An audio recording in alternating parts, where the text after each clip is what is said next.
по традиции 23 февраля мы собрались у российского посольства в Копенгагене, чтобы отметить годовщину депортации чеченского и ингушского народов, которые были выселены со своих исторических земель Иосифом Виссарионовичем Сталиным.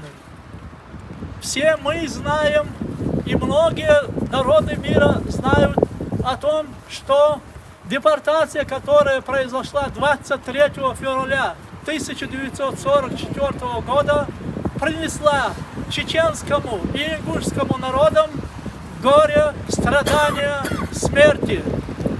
В результате трагедии наши народы потеряли более половины своего населения.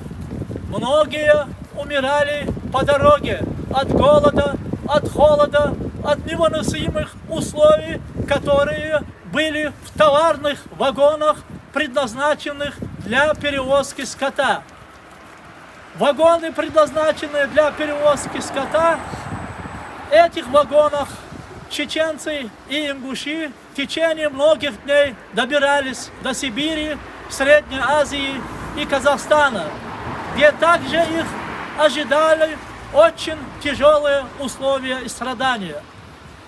Выселение чеченского народа Сталин и Кремль объяснили тем, что чеченцы сотрудничали с немецко-фашистскими оккупантами, тогда как на самом деле никаких военных конфликтов с немецкими оккупантами, никаких военных действий на территории Чеченской Республики не было. Повод и причина заключались в другом. Об этом ясно сказал в своей знаменитой книге «Народоубийство СССР» выдающийся чеченский политолог, историк Абдурахман Автарханов.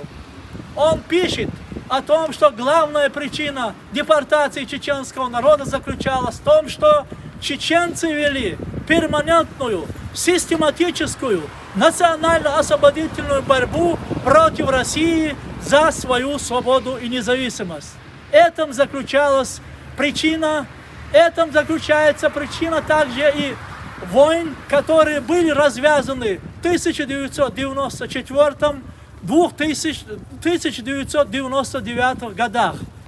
Причина одна. Чеченцы хотят быть свободными, независимыми, хотят жить в своей собственной стране, в своем государстве, в чем им российские власти отказывают.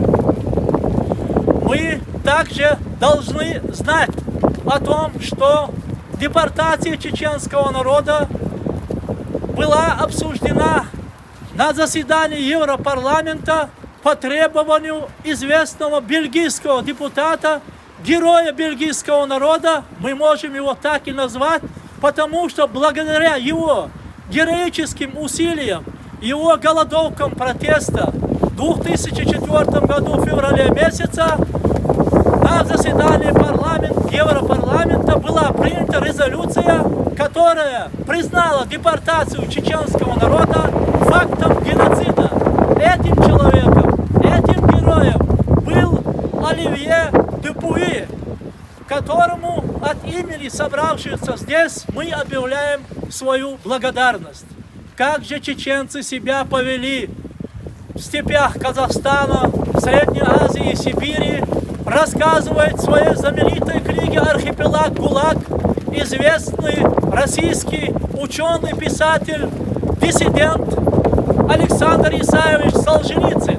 Он пишет, в то время как все представители народа были подавлены сталинской карательной системой, единственным народом, который не подчинялся и жил по своим законам, это были чеченцы, не одиночки, не бунтари, а вся нация целиком.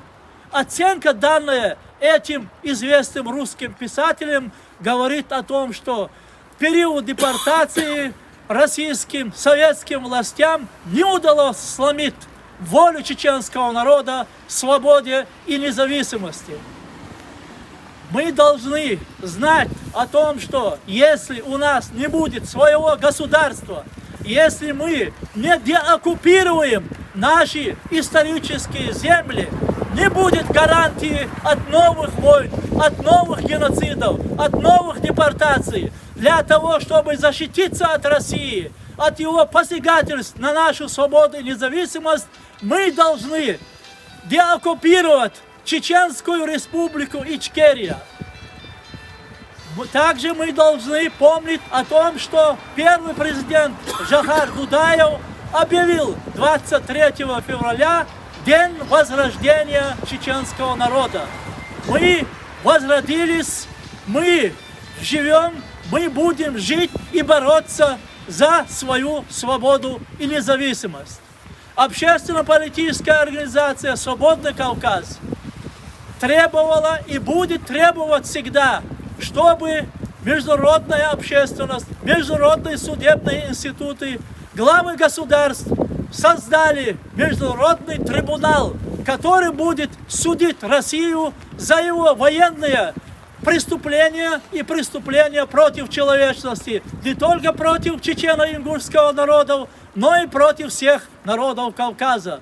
Да здравствует свободный Кавказ, да здравствует свободная Ичкерия!